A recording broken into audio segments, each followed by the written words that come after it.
Begini, saya ini aja, saya setuju dengan Mendagri yang dikatakan itu tadi di Jatinangor sama Sumarsono, yang dulu dikatakan bukan yang tindakan politik yang saat ini, yang sekarang saya anggap ini tindakan politik, bukan tindakan hukum. Kenapa Anda melihatnya sebagai tindakan politik, padahal Kemendagri juga berdasarkan pada undang-undang yang ada tentang pemerintahan daerah, Pak. Kenapa Anda menganggap ini sebagai keputusan politik? Enggak, karena kemudian tiba-tiba pikirannya berubah dari yang dijelaskan sebelumnya. Yang sudah dia katakan akan diberhentikan. Dan semua itu sama. Refli Harun juga kan begitu. Refli Harun tuh 2 tahun lalu sudah mengatakan haram hukumnya. Orang jangankan terdakwa, tersangka saja haram menduduki kepala daerah. Kata Refli Harun. Itu ada jejak digital. Yang Januari Refli Harun katakan begitu Ahok selesai nanti ya gitu. Baik, mohon ditahan Pak Mahfud, saya akan ke Kang Asep sekarang. Kenapa Ahok sah untuk diaktifkan kembali menjadi gubernur, Kang? Saya baca normatif ya, sekali jelas kalimat tadi Rory katakan kan, didakwa ya pasal 156. 156A. Yang pertama ancam paling lama, yang kedua menggunakan kata selama-lamanya. Ya, artinya bicara maksimum ya. Nah, sekarang pasal 83 ya. Di apa? Orang bisa diberhentikan sementara gubernur kepala daerah, ancamannya paling singkat kalimatnya ya. Kedua, korupsi. Ketiga, makar, keamanan negara, dan atau perpecahan bangsa. Nah, yang jadi terminologi perbedaan di antara kita sekarang, ada menggunakan paling singkat dan paling lama. Kita bicara SRAPMAT, teori penegak hukum penitensier. Di KUHP dulu, pasal 12 ayat 2, minimum ditentukan 1 hari. Nah, tidak pernah ada tentukan minimum, selalu maksimalnya 15 tahun, 7 tahun sampai mati. Artinya apa? Itu periode pembutuhan maksimal. Nah, politik hukum sekarang, baik di Undang Tipikor, Undang-Undang Kehutanan, Undang-Undang Lingkungan Hidup, Undang Bea Cukai, bahkan pencucian uang dulu. Ada kalimat, ya, paling singkat 5 tahun, paling lama 12 tahun. Artinya apa? Kalau dibaca pasal 83, itu mengatur minimum. Sekali lagi, paling singkat, ya, teori minimum, paling maksimal harus disebutin. Tak kalah nggak disebutin, itulah minimum karena paling singkat. Ketika bicara paling singkat adalah 5 tahun.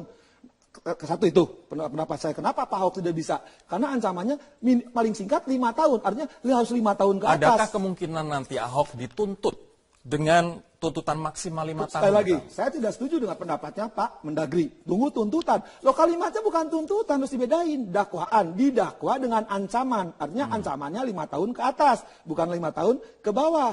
Nah, kalau dituntut hal beda. Nah, sekarang ingat, kan maksimalnya sekarang Ahok 156 dituntut maksimal 5 tahun. Nah, Anda 156A.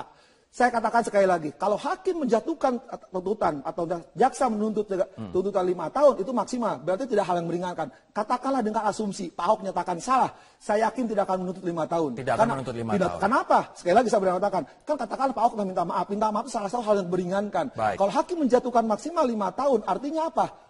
Ya, buat tidak ada hal yang meringankan. Nanti saya akan tanyakan. Mungkin kalau dijatuhkan. Nanti saya akan tanyakan sejumlah pendapat bahwa kalau sudah terdakwa ya harus diberhentikan. Tanggapannya seperti apa? Kami akan kembali usai jeda berikut ini.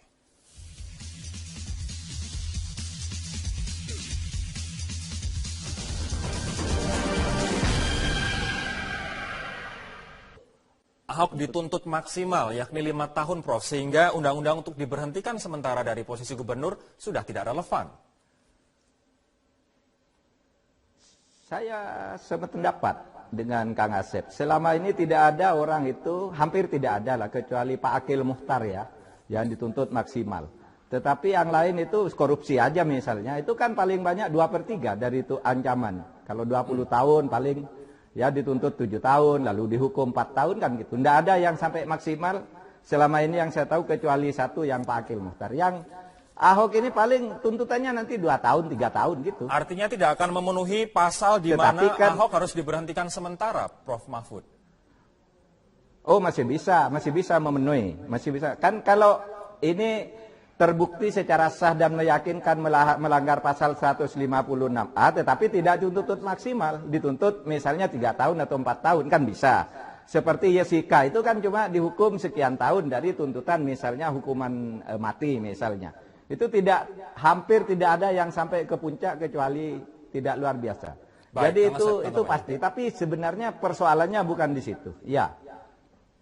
Saya kira bahasa pasal 8 itu kan jelas didakwa yang ancamannya Artinya didakwa aja jelas, Pak Ahok itu didakwa dengan paling lama 5 tahun.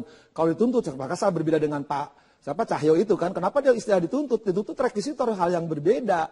Ya dituntut beberapa tahun nggak ada masalah. Tapi kalau dia berpatokan kepala dituntut, yakin saya tidak akan maksimal. Tapi sekali 83 itu mengunci ya pejabat. Sedikitnya. Ya didakwa yang paling ya singkat 5 tahun. Artinya apa? Udah dikunci siapapun yang pejabat didakwa dengan ancaman paling sedikit 5 tahun plus yang 5 ada 5 alasan kan, itu bisa diberhentikan sementara, bukan dituntut. Dua hal yang berbeda. Artinya Ahok sah menurut Anda untuk kembali? Bisa, nggak ada masalah jadi dia gubernur. Kan sekarang Ahok diberhentikan gubernur itu di pasal di Undang-Undang Pemda itu ya, pasal 78 itu jelas siapa yang bisa diberhentikan. Ada tanggapan bahwa kalau misalnya terdakwa agar fokus mengurusi masalah hukumnya, ya harus diberhentikan. Nah inilah, guru saya itu kan Pak Mahfud. Bagaimana Pak Mahfud mengajarkan muridnya, walaupun muridnya mungkin agak kurang ajar sekarang sama gurunya. Maaf Pak Prof. Masud, ini guru saya. Bahwa norma itu tidak boleh bertentangan dengan asas, itu sopan bawa teori. Nah sekarang norma 83 bayangin, didakwa, diberhentikan dianggap salah. Padahal ajasnya apa dipidana? Ajas praduga tak bersalah. Selama orang belum dinyatakan BHT, ya jangankan didakwa bayangin, diputus PN pun kalau belum BHT, belum PT, belum kasasi, nggak boleh, itu ajas universal, ajas praduga bersalah. Kalau sekarang ada norma, ya bertentangan dengan asas, norma itu salah. Pak Mahfud, tanggapan Anda Pak? Ya boleh juga berpendapat begitu, tetapi dalam hukum administrasi kan tidak begitu. Itu kan di dalam hukum pidana. Kita bicara ini di dalam proses hukum ketatanegaraan soal jabatan. Dan itu diatur di banyak undang-undang, bukan hanya ini. Artinya apa? Asas itu bisa bermacam-macam. Kalau di Undang-Undang Dasar 1, asas praduga tidak bersalah. 2, asas kehati-hatian di dalam pelaksanaan pemerintahan gitu. Dan seterusnya asas itu di Undang-Undang Dasar itu bertebaran. Tinggal mau mengambil asas yang mana.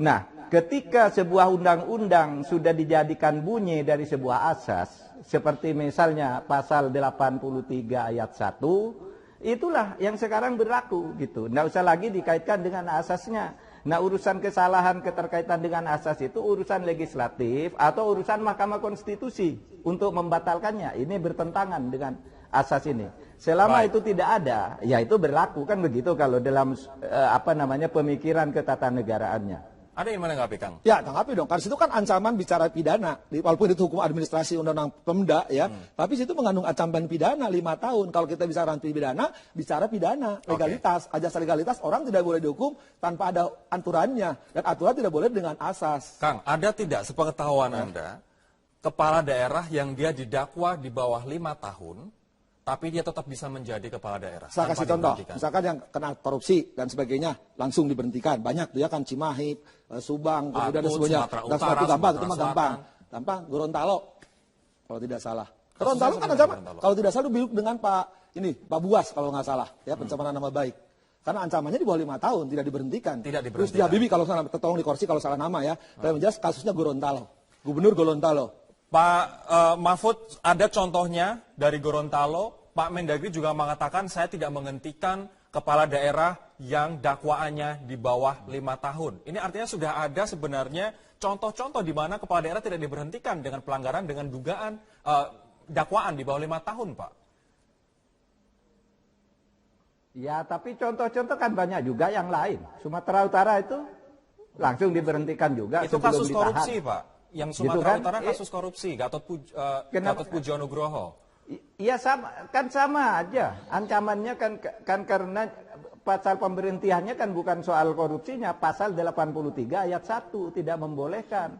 Bisa nggak berbeda dengan Pak Mahfud ya? Kalau ancamannya bisa macam-macam. Gini Prof, kalau nggak salah ya 83 itu kan diancam dengan ancaman paling singkat 5 tahun, tindak pidana korupsi, makar, jadi itu alternatif sampai 5 alasan. Terorisme, keamanan negara, dan atau tadi membahayakan keamanan negara. Nah, kalau yang ujung itu mungkin kita bisa berbeda pendapat kan, dan atau dapat memecah keamanan negara. Tapi kalau kembali ke kasus Ahok itu 156 masuknya bab ketertiban umum. Kalau memecah keamanan negara ada di bab 1, bab 2 KUH pidana. Baik, kita akan lanjutkan setelah jeda berikut ini. Tetaplah bersama kami pemirsa di Prime Talk. Riau Anas Ma'mun, kemudian Gubernur Banten Ratu Atut Khosyah, dan Gubernur Sumatera Utara Gatot Pujo Nugroho. Tapi keempatnya terkait korupsi, terkait suap. Nah, bisakah kasus yang ditimpakan kepada Ahok ini, yang dialami oleh Ahok ini, kemudian di treatmentnya sama dengan para gubernur yang terlibat kasus korupsi, Kang? Pak Ahok itu kan kepala daerah, Nah, kita baca pasal 83, tolong dilihatin pasal 83. Kita keluarkan coba. Supaya kita baca pelan-pelan pakai tajwid. Ya. Nih, kepala, ya, pertama ya, dipidana penjara 5 tahun. Ya. Koma, nggak saya hafal. Ya. Tindak pidana korupsi, koma. Ya. Makar, koma. Ya. Keamanan negara, koma, dan atau membahayakan persatuan Republik Indonesia. Jadi itu yang bisa kepala daerah diberhentikan tadi ada 5. 1 dia diancam minimal paling singkat 5 tahun, ya. Nah, Pak Ahok kepala 5 tahun itu tidak. Baik. Ya. Apa Pak Ahok korupsi? Tidak. Apa Pak Ahok makar? Tidak. Apa Pak Ahok membahayakan keamanan negara atau tidak? Atau dan membahayakan persatuan? Tidak. Itu dasarnya. Jadi kalau tidak bisa, pidana itu legalitas. Makanya ketika hakim menjatuhkan putusan, ada kualifikasinya. Ini artinya untuk pasal 83 ayat 1 ini untuk yang paling singkat 5 tahun atau extraordinary crimes yang Anda sebutkan tadi? Dibatasi hanya 5 itu ancamannya. Di luar itu tidak boleh. 5 extraordinary Ya, crimes pasal 83 itu jelas tekstual, bukan kontekstual. Bahkan kalau saya dengar bidannya yaitu Profesor Johanan saya mengatakan 5 tahun itu per tahun. Ya, dulu ada di konsepnya. Tadi Johanan kalau saya dengan sumber sini kan, itu 5 tahun atau lebih. Dan di persoalan sekarang kan masalah 5 tahun tadi. Baik. Ya. Kita ke Prof. Mahfud. Prof. Mahfud, ini adalah pemberhentian sementara untuk ancaman pidana penjara paling singkat 5 tahun atau 5 extraordinary crimes, Prof. Saya kira itu tidak ada bedanya ya. Saya dengan Pak Asep itu, kalau cara memahami, pokoknya kalau sudah ada salah satu yang 5 tahun, itu sudah kena gitu. Tapi sih kalau mau cari-cari akal nafsir gitu, itu semua orang bisa, tidak akan selesai gitu. Ya carilah. Saya bisa cari asas ketatanegaraan, asas hukum administrasi negara itu bisa benar. Baik, ini memang ada dua pendapat yang berbeda. Masing-masing kubu juga diisi oleh dua kelompok yang masing-masing juga sama-sama ahlinya. Tapi saya ingin bertanya ini, Prof. Anda menyatakan Presiden harus mengeluarkan Perpu jika tidak menonaktifkan Ahok. Apa alasannya, Prof? Begini, karena kalau tidak diberhentikan, menurut saya dari hukum tata negara itu melanggar undang-undang. Satu pelanggaran undang-undang agar aman, cabut dulu undang-undangnya melalui Perpu. Nah, nanti lalu terjadi pertarungan politik di DPR. Perpu itu disetujui apa tidak.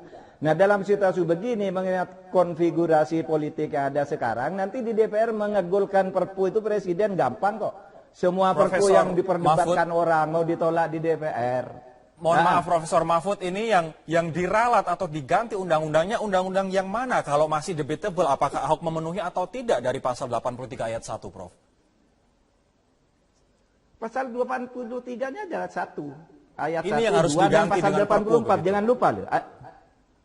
Iya, dengan ini mencabut pasal 83 dan 84 gitu aja. Ya selesai, jadi tidak ada perdebatan seperti ini. Tidak melanggar undang-undang dia, dan dia berhak mengeluarkan Perpu kalau memang, saya katakan, kalau memang cinta mati Ahok. Begitu, carikan jalan, dia dibuat Perpu gitu. Dia bisa menguasai DPR agar Perpu itu kalau diterima. sama Perpu, samina wa atona, saya tunduk patuh sama gurunya ya kalau Perpu. Tapi jangan gara-gara misalkan kasus Pak Ahok bikin Perpu, jangan-jangan ada perkara-perkara Perpu. Saya pikir Pak Mahfud sering mengajarkan kepada saya, Perpu itu lahir karena keadaan mendesak kan. Jangan kasus Ahok kan ganti pasal. Kembalilah ke kontekstualnya pasal itu. Selama Pak Ahok tidak kena pasal itu ya sudah, kita harus tunduk dan patuh gitu. Baik. Itu pendapat saya sekali lagi ya. Kalau soal Perpu Pak Mahfud dibeli jago lah mbahnya itu. Oke. Kita tunggu saja seperti apa Kemendagri, apakah jadi untuk menunggu tuntutan dari Ahok atau kemudian mendengarkan salah satu kubu yang berbeda pendapat. Bukan kubu loh, sebenarnya sama-sama berbeda, ahlinya berbeda pendapat tapi sama-sama ahlinya ini. Terima kasih Pak Mahfud dari Yogyakarta.